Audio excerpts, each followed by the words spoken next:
O Área 51 é um estúdio de produção musical referência na região da Campanha. Localizado em Bagé, o espaço conta com salas controladas e acusticamente tratadas, garantindo assim uma melhor qualidade de som. Oferecemos todos os serviços de áudio profissional, desde sua produção musical completa até a criação de jingles, spots comerciais e muito mais. Fuzz Marketing, branding que conecta, performance que converte. Atendemos as principais marcas da região da Campanha. Siga o Instagram, @FuzzMKT, e vamos dar um fuzz no seu negócio. Na Pepper Club, você encontra as melhores camisetas das lendas do rock, com envio para todo o Brasil. Vista sua paixão pelo rock. Pepper Club.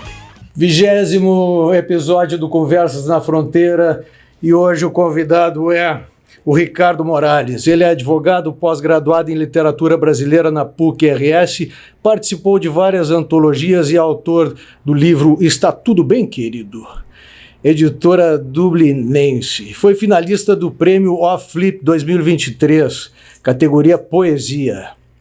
Atualmente estudas letra na URGS, Ricardo? Exatamente, estou lá desde 2023, fazendo letras. Na segunda formação faço por prazer, assim, né? Porque achei que era necessário estudar um pouco essa parte aí da arte, assim, também faz parte, né? Então, estou lá fazendo letras, né? Dentro do possível.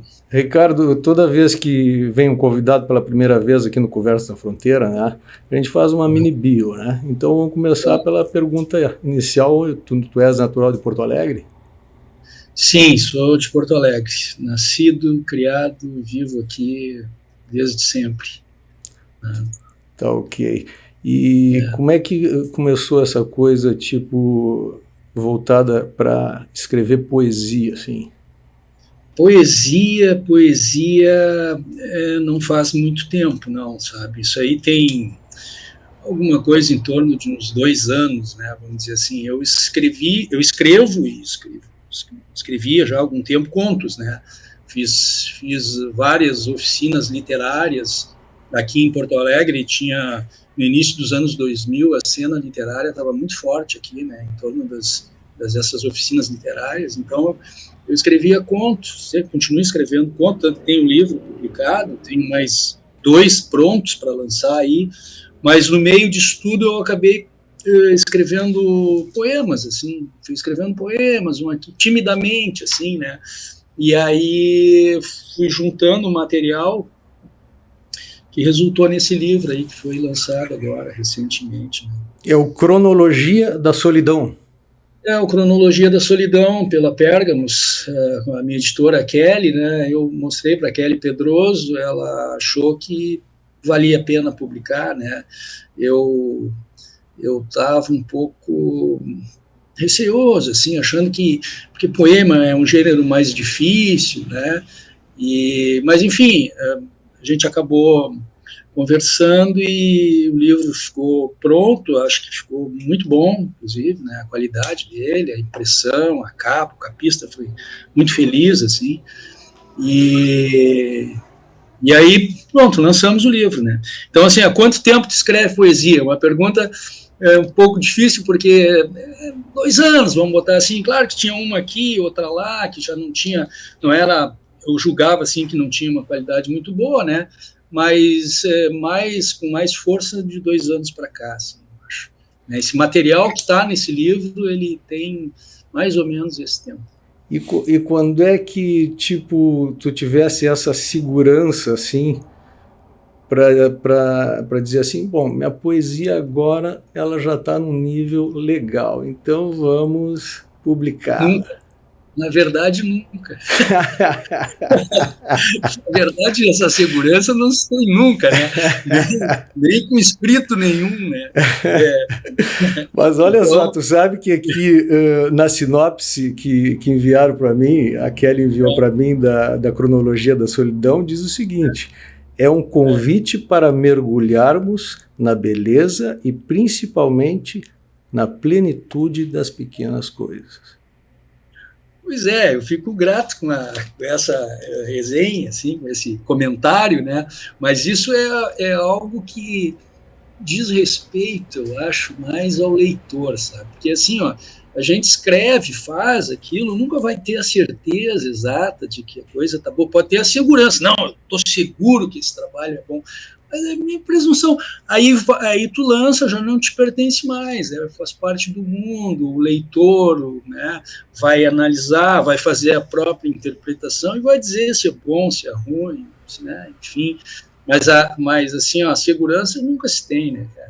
Ainda mais, assim, para mim, né, que sou mais contista do que poeta, agora até é aquela coisa, alguém diz assim, e aí, poeta, outro dia eu vou contar uma coisa rápida aqui para vocês, outro dia eu fui no jogo do Internacional, sou colorado, fui no jogo, fui assistir o jogo ali, Inter e Fluminense, e aí passa um cara assim, e me olha assim, e aí, poeta, Bruce Braço, e aí, poeta, eu digo, porra, ele tá falando comigo, cara, eu sou poeta, eu digo, pô, como vai e tal, tudo bem, pô, muito bom e tal, pô, valeu, ela, né, foi, então, assim, a gente se surpreende um pouco às vezes, né?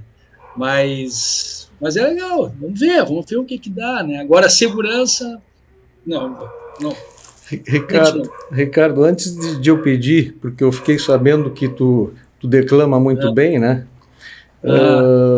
antes de eu pedir para tu declamar um poema teu, ao teu gosto, do teu livro, eu queria que tu me falasse sobre o prêmio em Paraty, o Flip.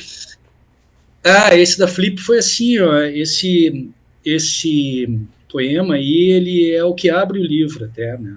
O poema que abre o livro foi o que foi escolhido lá, e foi também algo que não tinha uma grande pretensão, eu tinha feito poema e vi que a OFlip estava com um concurso aberto, né? Eram 3 gêneros: crônica, conto e poesia. Eu inicialmente pensei em mandar um conto, mas é que os contos lá para o concurso, eles são contos curtos, assim, eu não tenho contos muito curtos, então eu digo, não dá. Aí eu tinha um poema esse, daí eu digo, cara, eu vou mandar esse poema aí, né, que está dentro do espaço lá, do número de linhas que eles exigem, vou mandar, né? Eu acho que é um poema legal e tal. Aí era o Provérbio Árabe, o nome do poema. Provérbio Árabe. Provérbio Árabe. Eu mandei, né? E aí acabou que ele se destacou lá e tal. E foi legal, foi bacana, assim. Né? E esse incentivo, assim, essa premiação, serviu para pensar assim, pô, então eu acho que tem alguma qualidade, eu posso juntar mais outros aqui, quem sabe fazer um livro e tal, e aí conversando com a Kelly, também que assim, não, dá sim e tal, se aventurando, assim, mas é isso, né. Seria pedir muito para ti, para tu declamar ao menos o início do Provérbio Árabe? Eu posso, assim, eu não estou com o livro aqui, mas eu localizo ele aqui no meu alfarrábios aqui, leio um pedacinho, assim, bem o início, vamos ver, cadê o cara aqui, aqui, vamos ver se eu consigo abrir ele.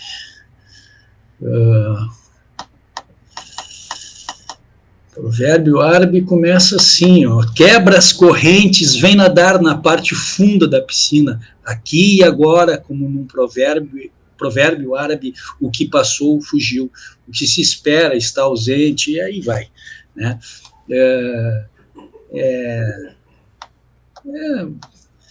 Não sei se eu sou bom para ler poemas assim, né, cara? A gente tenta, eu tenho feito...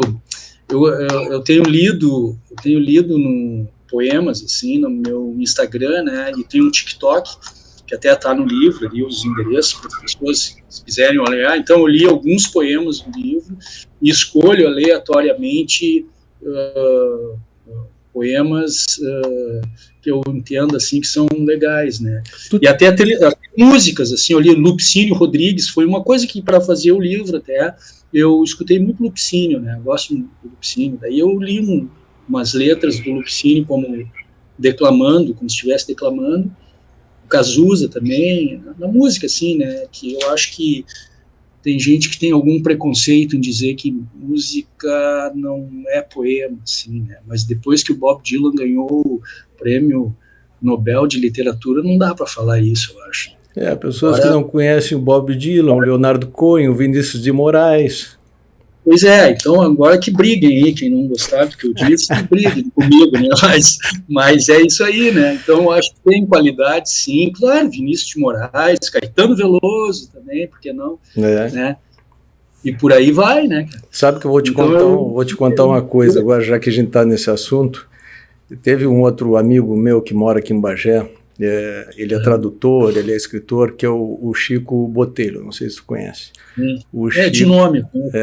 O Chico pegou aí, logo que eu comecei a entrevistar ele me disse que o que tinha influenciado ele, antes de escrever era exatamente o cinema. No caso, tu tá falando com a música, claro, a gente tem primeiro contato com a música, né? O cara é criança, ganha aqueles disquinhos, eu tinha aqueles disquinhos coloridos de vinil, Carrossel, né? Escutava aqueles disquinhos. E aí, depois, mais tarde, sim, fui ler alguma poesia, então é mais ou menos por aí. Mas, te perguntando assim,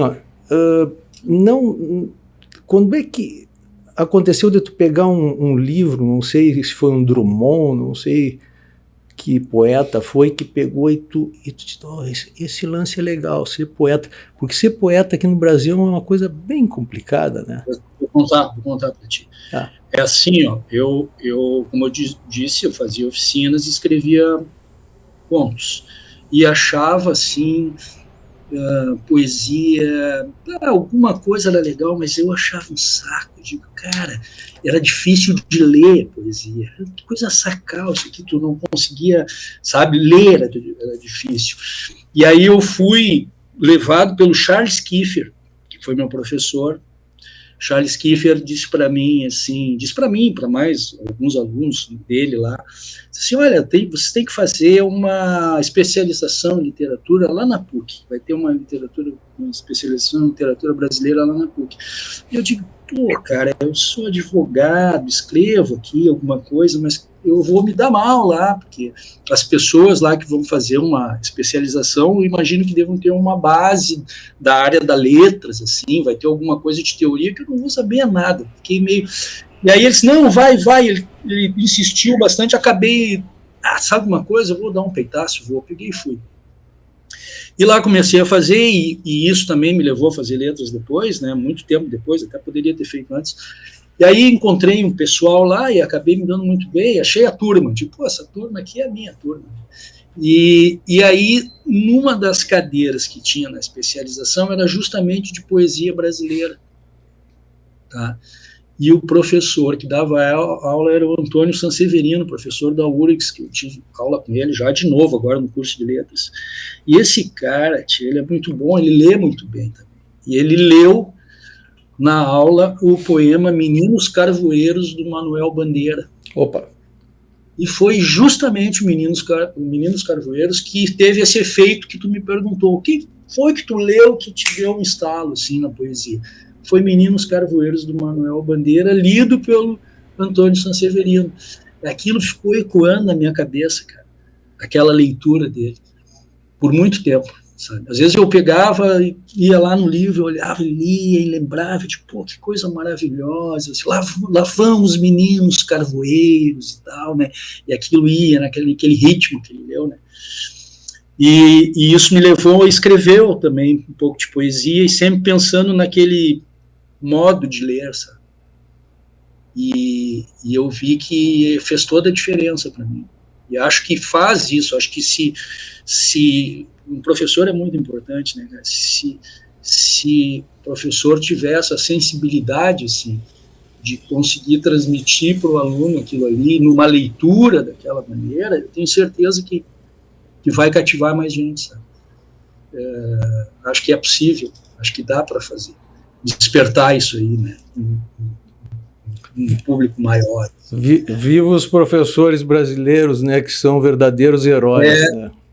São os heróis em todos os níveis, né, tanto no ensino fundamental, no médio, no superior, né, os caras sempre estão fazendo um esforço, assim, né, então é difícil, mas valeu a pena, e acho que esse foi o start, assim, até na cronologia da solidão, nos agradecimentos, eu digo isso, olha, Alça Severiano, que leu Menino dos Carvoeiros naquela especialização, porque ali eu digo, mas dá para fazer, dá para entender melhor, dá para gostar de poesia, não é uma coisa chata, não.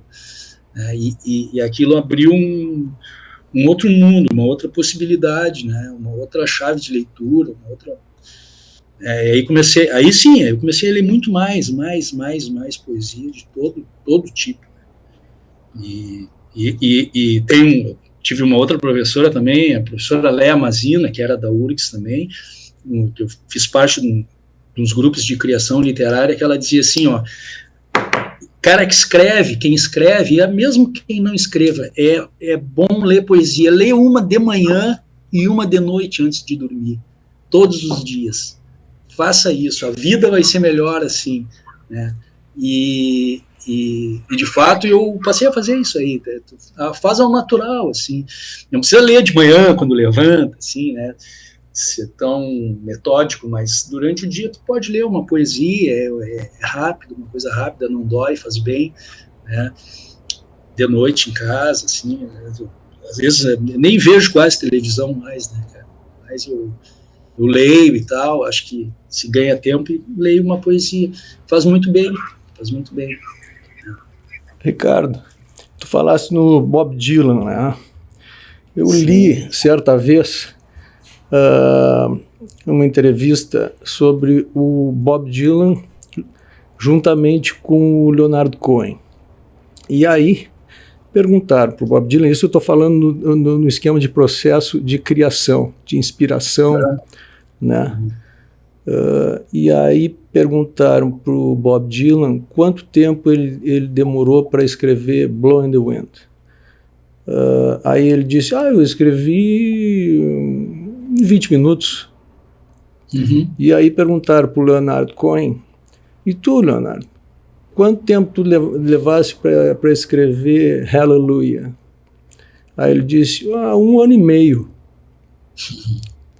Como é que é? Fala pro pessoal, porque isso é curiosidade com o artista, né? Saber como é que é mais ou menos o processo criativo, né? Porque cada um tem o seu jeito.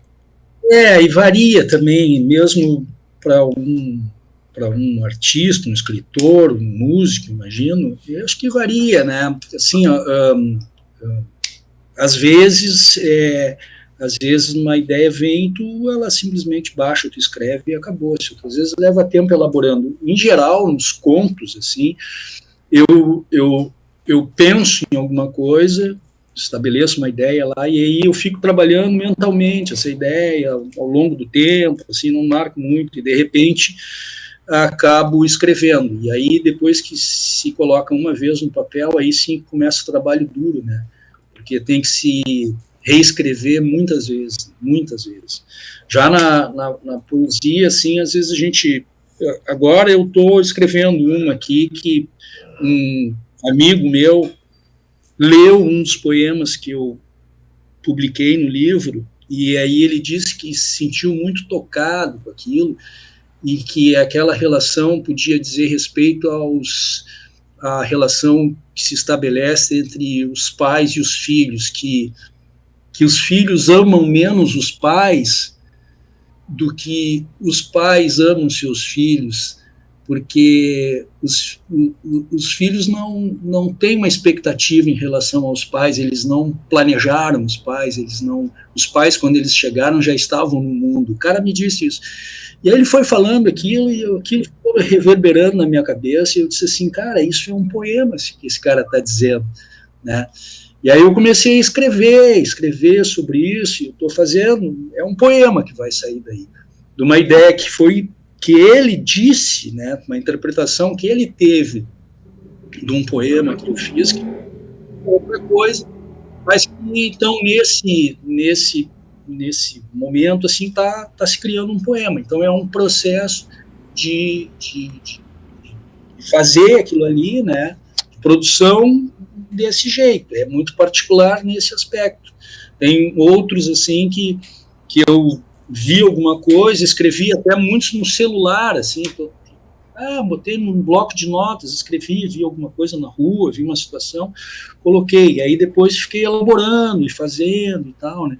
Então varia muito, né? Agora, claro, entre conto e poema, eu acho que o poema vai muito pela sonoridade também. Tudo que eu escrevo, até os contos, eu leio em voz alta para ouvir.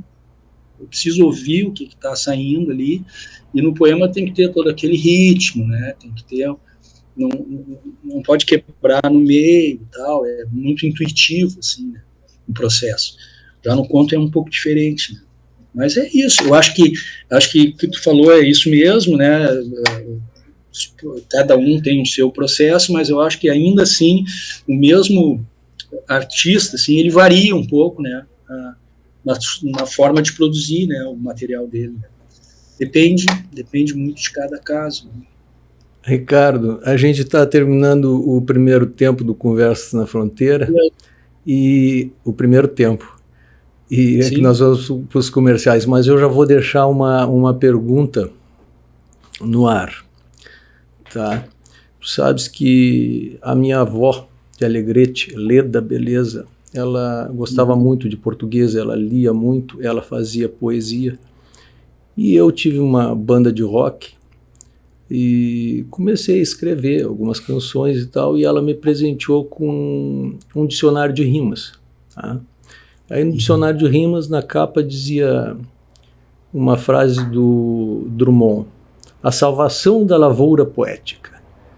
E tu sabe que eu devo ter usado, eu acho que umas 3 vezes aquele dicionário de rima, porque ele funcionava mais ou menos assim, tipo, era bom ter ele por perto, mas eu quase nunca, quando vinha inspiração, eu usava aquelas rimas. Mas isso agora, então, no segundo bloco com o poeta Ricardo Morales. O Área 51 é um estúdio de produção musical referência na região da Campanha.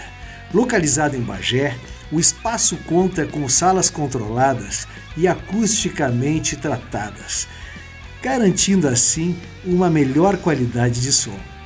Oferecemos todos os serviços de áudio profissional, desde sua produção musical completa até a criação de jingles, spots comerciais e muito mais.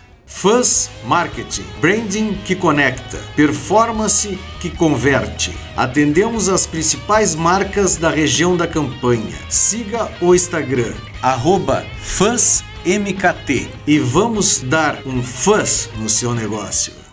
Na Pepper Club, você encontra as melhores camisetas das lendas do rock, com envio para todo o Brasil. Vista sua paixão pelo rock.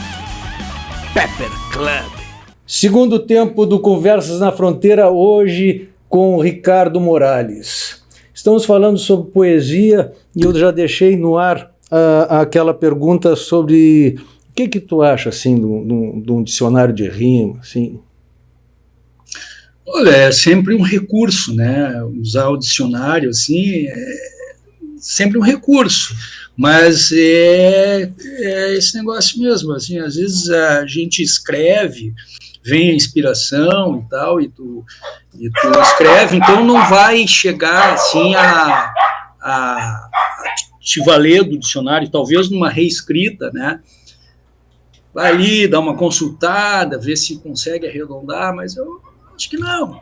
Acho que não. Eu, por exemplo, não tenho muito hábito assim, de ir ao dicionário para ver ali se eu vou alcançar um efeito melhor ali no dicionário. Eu vou te contar uma história que eu li esses tempos sobre o Sting, na época do The Police, né? Minha adolescência foi nos anos 80, então eu tinha aquele disco coletânea que lançaram no Brasil do The Police, e tinha, claro, que o grande hit era Every Breath You Take. E aí diz que quando eles lançaram aquela música, parece que foi um crítico de Nova York, disse: mas esse hit do The Police, eles pegaram todas as frases de um dicionário de rima. Detonou o coitado Sting, né? Uma barbaridade, aquela música é um clássico até hoje. Mas então, a crítica, né? Como é que tu vê, assim, hoje em dia, a crítica especializada, por exemplo, em Porto Alegre, em algum jornal, em algum blog? Olha, tia, assim, eu não presto muita atenção na crítica, sabe? Eu acho que a crítica, assim, a crítica não dá conta de falar de todo mundo, né? Tem algumas pessoas que são mais expostas, talvez, mais na mídia para isso, né? Sim, sim. Mas eu, particularmente, assim, não me chama atenção, não me preocupo mesmo, sabe? Não chego a dizer assim, eu escrevo para mim e o resto que se exploda, né? Não é bem isso também, mas eu não dou atenção para isso, sabe? Não me importa, assim, eu acho que a crítica mais próxima, assim, quando tu pega um texto teu e tu vai ler para alguém, assim, tu lê para as pessoas no teu entorno, na tua volta e tal, essas sim que são os verdadeiros críticos, eu acho, né, cara, que daí eles vão te dizer, e tu vai saber filtrar o que é relevante, né, o que não é, o que, né, e é isso. Agora, a crítica especializada, assim, eu acho que nem, vou te dizer assim, nem tem muito, sabe, eu sinto falta disso aí, eu acho que não existe, assim, a crítica, não digo nem na cena local de Porto Alegre, eu acho que no Brasil, assim, né, que critérios que usam, quem faz a crítica, são as editoras, são os jurados de concurso literário, quem faz essa crítica? E ela é válida mesmo? Num concurso literário, o cara que é um vanguardista, assim, ele vai ganhar o concurso? Duvido, né? Duvido que ganhe, né? Então, assim, acho que a gente carece, assim, de uma crítica mais especializada, né? E também é um mercado pequeno, né? Porque, assim, embora muita gente escreva, a gente vai olhar o grande universo, assim, de pessoas que tem aí por aí na sociedade, pouca gente lê, né? Menos ainda pode criticar, né? Sei lá, eu acho meio um assunto bem difícil esse, né? De tratar, eu acho.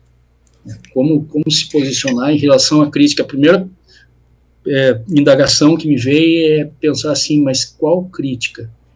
Quem são os críticos? Os jornalistas que escrevem sobre isso em determinado jornal que tem uma coluna, esses são críticos literários?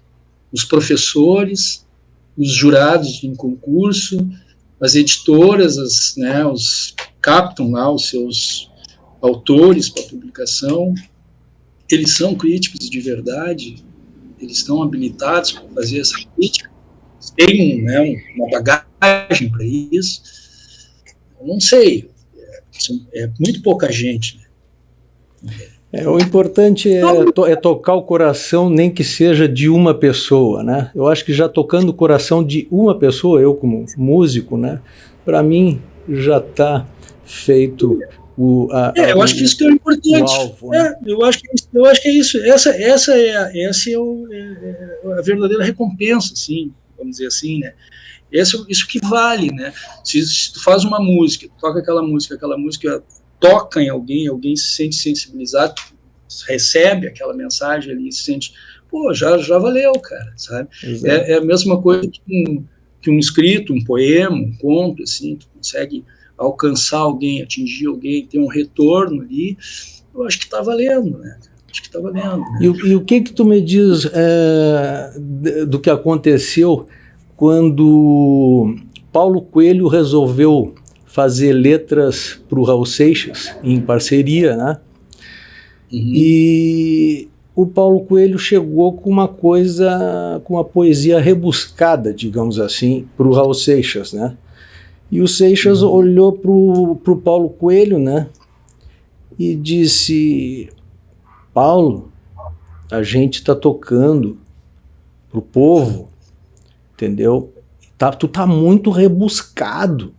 Dá para deixar a coisa um pouquinho mais, né? Um pouquinho mais, digamos que não tão rebuscada assim para o pessoal entender melhor. Já tinha aquele tino comercial também, porque o Raul Seixas começou como empresário de gravadoras, né? O que tu me diz disso, assim? Olha, essa dupla aí, essa parceria deu muito certo, né? A gente sabe que deu muito certo. Né? Agora, assim, ó, eu não sabia desse conceito, assim, entre aspas. É fato.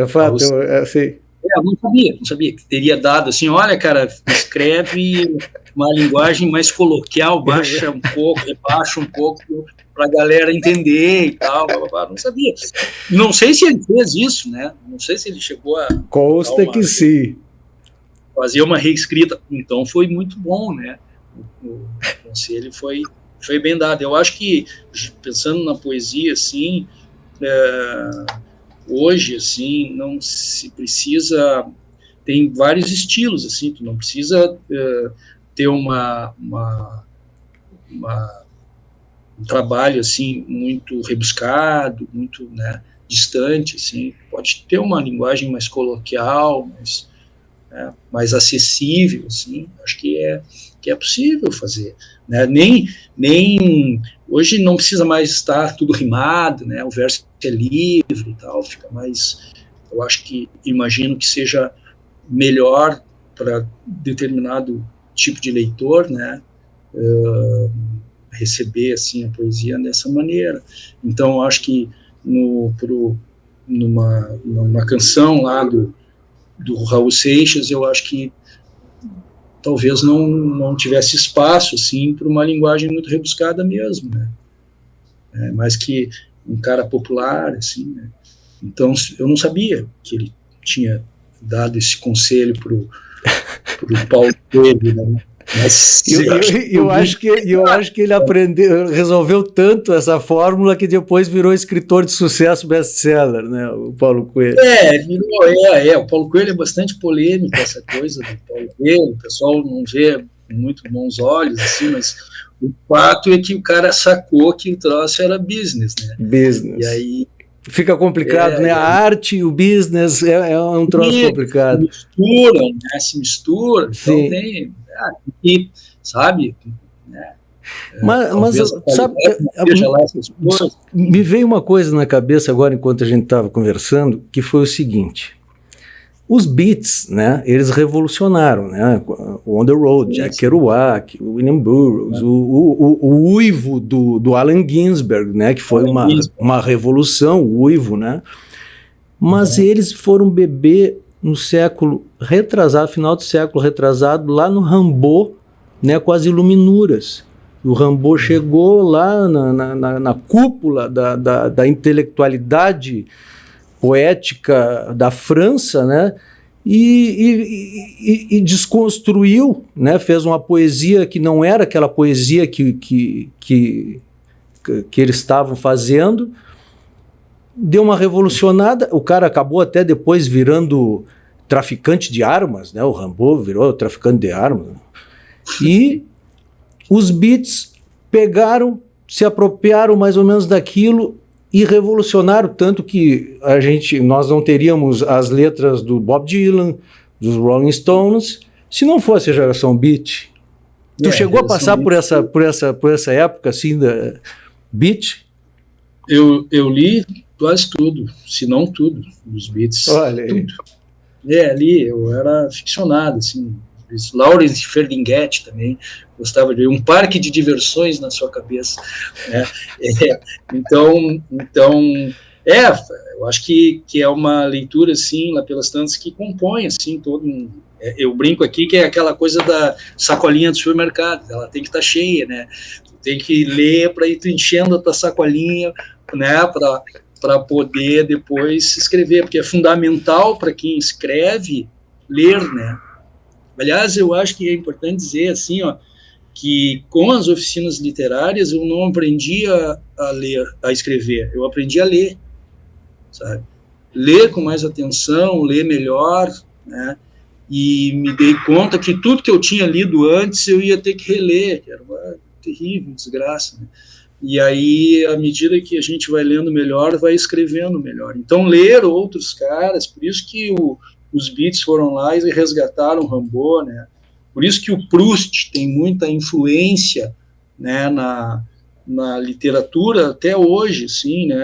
Esse escritor francês Edouard Louis, que está aí, que até outro dia estava no Roda Viva, né?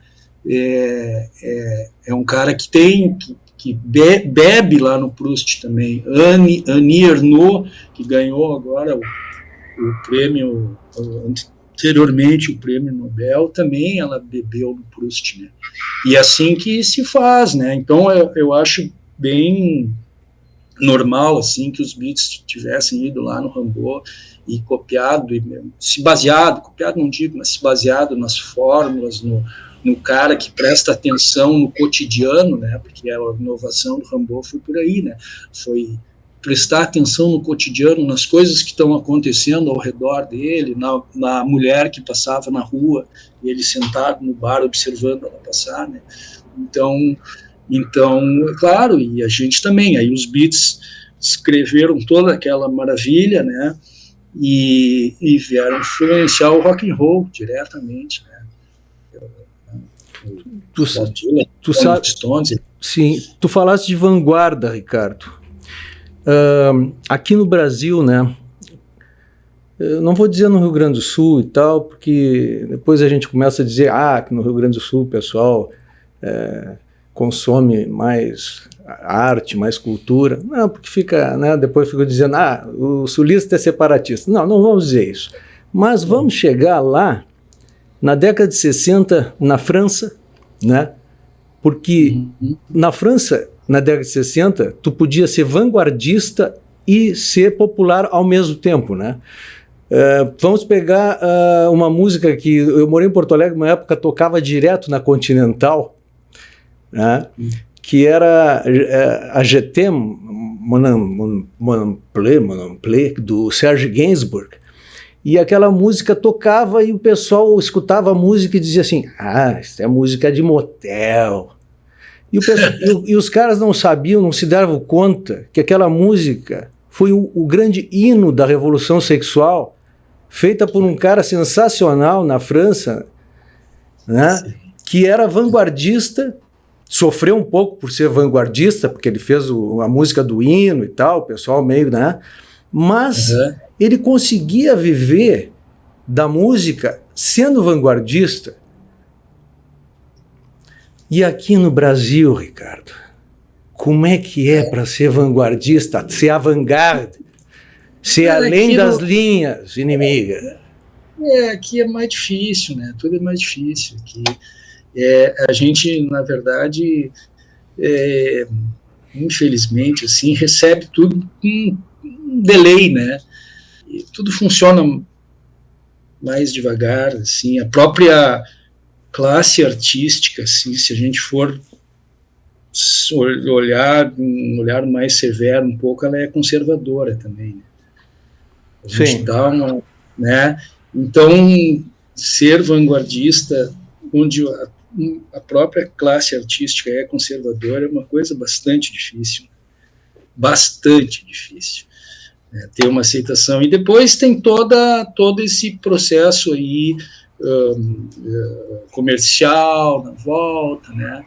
Espaço para a pessoa transitar e mostrar a sua arte, fica mais difícil, né? A gente vê isso, não estou nem falando assim na literatura, podemos falar na música que tu citasse antes, assim, a gente tem excelentes músicos aqui, bandas tal, mas que não tem espaço, né, na mídia, né, falando mídia, não tem espaço. E aí, como é que faz? Onde se apresentam? Né? Na literatura, onde publicar os livros? Né? Tem todo uma cadeia produtiva, né, que é difícil, assim, tu fazer o livro, tem a distribuição, tem as livrarias, né? É todo um processo difícil, né? E aqui no Rio Grande do Sul a gente chega ali no Mampituba e tranca, né? É difícil passar, não consegue passar. É mais complicado. Algumas pessoas conseguem, tal, são talentosas também, tem sorte, tem amizades, e aí consegue. A maioria não consegue. E me diz uma coisa, opa, desculpe, termina, depois eu vou te fazer outra pergunta. Faça. Bom, vou te fazer a pergunta então, a gente já está chegando no final do segundo bloco, são 20 e 20, né, do Conversa na Fronteira, e eu chego nessa parte final e eu pergunto sempre para o entrevistado para ele falar um pouco dele mesmo. Então, Ricardo Morales é um poeta, é um contista que nada contra a maré e flerta com a contracultura? Eu não sei, cara, se eu nado contra a maré, sabe? Eu na verdade, às vezes eu surfo a onda aí, né? Mas às vezes eu consigo dar uma surfada na onda. Não sei se sou poeta, não sei se sou contista, não sei, cara. Eu escrevo e claro que a gente quer que as pessoas leiam a gente, mas a gente escreve porque é preciso, né, também. Então é preciso escrever. Eu não consigo ficar sem escrever, né? E então não sei. Eu acho que nem nado contra, assim. Não, acho que não chego a nadar contra. Eu dou umas pedradas lá, né, para dentro da água lá, mas não. Mas vou indo. Agora eu vou dar uma parada, assim, vou dar uma debriada. Não vou dizer que vou parar, vou dar uma debriada. Uma debriada. Debriada na narrativa curta, nos contos e nos poemas, embora ainda vá continuar fazendo, e vou me dedicar à narrativa longa. Eu estou reunindo material, já escrevi um pouco de um romance, né? Quero ver se eu consigo, ano que vem, escrever e terminar, e aí o lançamento vai ser para 26, né? Eu não vou conseguir lançar em 25. E em 25 vou lançar 2 livros de contos que estão prontos. Um de contos sobre contos fantásticos. Opa! São contos fantásticos, em torno de uns 15, e também tenho prontos também mais ou menos o mesmo número de contos autoficcionais. Esse projeto aí eu quero ainda, além de texto, colocar uma figura, uma foto minha, assim, tirada por mim, feita por mim, de um objeto que tenha relação com o que eu estou contando, daquele texto autoficcional. Né? Nesse trabalho... Então, isso aí, coisa ambiciosa, assim, fazer, né, meio que independente, aí vamos tocando. Não sei se isso é nadar contra a corrente, né? Não sei se aproveito, surfo a onda de vez em quando, mas aí, vamos fazendo, né, cara, sem medo. Assim. Nesse trabalho, eu fiquei curioso com esse trabalho fantástico, né? Contos fantásticos. Contos fantásticos, eu me lembrei, eu lendo, achando na biblioteca da minha avó, Os 100 Anos de Solidão. Sim. O que te influenciou assim? Foi um Gabriel Garcia Marques? Foi um Érico Veríssimo no Incidente Antares? Não. Eu tenho mais uma influência assim no Cortázar. Né? Cortázar, o Murilo Rubião, eu acho que tem influência no Murilo Rubião, Cortázar especialmente. Gabriel Garcia Marques, claro, tem, né? Tem contos deles que são fantásticos, assim. Enfim, eu acho que é nessa pegada, assim. É por aí. Outro dia eu estava lendo uma contista argentina muito boa, Mariana Henriques, né? Os Perigos de Fumar na Cama, o nome do livro, né? E tem alguma coisa ali, são contos mais de certo terror, assim, mas tem alguma coisa de fantástico ali no meio. Tem um ali, um ou outro que eu acho que pode se classificar assim. Eu não gosto muito de classificações assim, mas eu acho que pode se pensar nessa categoria. Então vamos lendo assim, tu vai botando dentro do liquidificador para bater tudo depois, né? Mas é isso, foi nessa linha, assim. Eu acho que tá bom, é aquilo que a gente estava comentando antes, tu vai beber lá numa outra fonte lá, vai te influenciar com aquilo, e aí vai tentar trazer algo um pouco diferente ali, né, mas dentro da mesma pegada.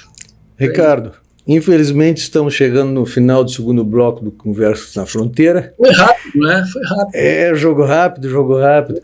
Mas eu já vou deixar para quem assistir esse programa, fiquem atentos nos trabalhos já concluídos do Ricardo Morales e no que virá.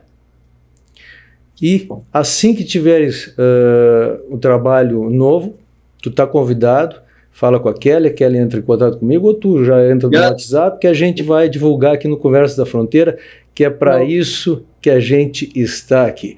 Ricardo Morales, foi um prazer ter te entrevistado, te conhecer hoje. Foi meu também, valeu, cara. Muito obrigado. Energias boas para o amigo. Para nós todos. Um abraço. Valeu. Até a próxima.